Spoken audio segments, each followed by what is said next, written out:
Pipino in the Philippines called pipino. Cucumber.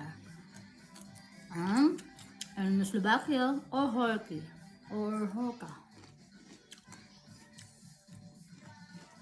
This eating a horka will make you smile.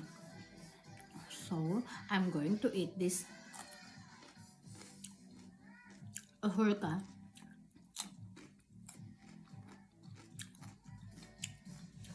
I will try to eat this horka every day, guys. Abangan nyo. Baka tatalino na ako ito. Joke. Tagay Hinis na nga niya ko sa akong ikaduha bitaw. Nga, anak, ako uto kaya, si aw na kayo. Daot ko sa anesthesia siguro. Sobrahan siguro ko sa anesthesia ba. Kaya, ang pagpanganak na ako, daganak ako mga kanang mura kong na-lose memories. Nakalimot ko sa ibang mga butang-butang. Dahil epog ko makalimot. Manang, nakita lang ako sa TV, at eating a horka will make your memory loss. Let's try.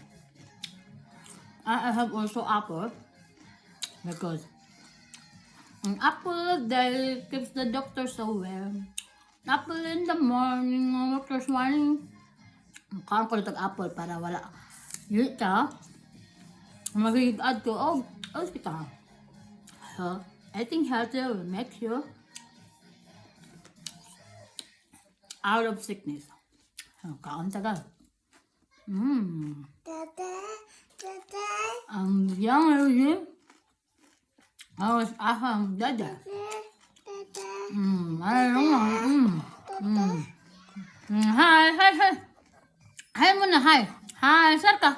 Hi, say hi. Sarah. Danke. Okay, dada. I'm just watching. Bye-bye.